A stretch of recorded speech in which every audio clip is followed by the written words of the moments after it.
যারা original Victorian ceiling করতে চান তাদের জন্য কিন্তু দারুণ একটা ইন্টেরিয়র ডিজাইন নিয়ে আসছি। ভিক্টোরিয়ান দেখতে পাচ্ছেন, একদম অরিজিনাল ভিক্টোরিয়ান। এটা 18 থেকে 19 ইঞ্চি ডেপথ, তাই না ভাই? জি 19 ইঞ্চি। দেখেন এটা কাজের কি পরিমাণ কাজ, একদম ভিতরের বর্ডারের ভিতর দিয়েও কিন্তু কাজ আছে, এই সেন্টারেও কিন্তু ভিতরে কাজ আছে দেখতে পাচ্ছেন।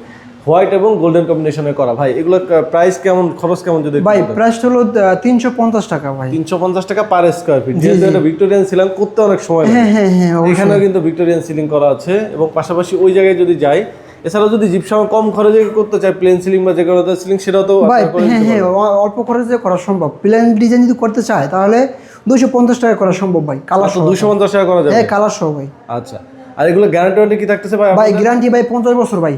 50 বছরের গ্যারান্টি থাকতেছে। এই যে এখানে লিখিত থাকবে ভাই, এই যে এটাতে লিখিত থাকবে, এটাতে লিখিত থাকবে স্টাম্প। আমরা একটু যাই, ভাইদের কিন্তু বেডরুমও কাজ আছে, আমরা একটু দেখাচ্ছি। পুরো ফ্ল্যাট, এটা হচ্ছে ড্রয়িং ডাইনিং পুরো স্পেস। জি, তারপরে সেই পাশে বেডরুম আছে দেখতে পাচ্ছেন। বেডরুমের কাজটা দেখাচ্ছি এই জন্যই, যারা আসলে কম খরচে করতে চান তাদের জন্য ব্যবস্থা আছে। যে দেখেন এটা কত করে? এটা ভাই 250 টাকা। 250 টাকা কালার সহ, একদম কালার সহ ভাই। মানে পার স্কয়ার ফিট 100 টাকা কম। হ্যাঁ রাইট। ভিক্টোরিয়ানের চেয়ে। জি তো সব ধরনের সুযোগই আছে। বর্ডার কর্নার দিয়ে করলে ভাই খরচ কেমন হয়? ভাই বর্ডার যদি করতে চায় তাহলে 10,000 টাকা করা সম্ভব ভাই। এক রুম? এক রুম ভাই। ওকে, তো এদের নাম্বার দিয়েছি স্ক্রিনে, যে কোনো প্রয়োজন স্ক্রিনে নাম্বারে যোগাযোগ করে নেবেন।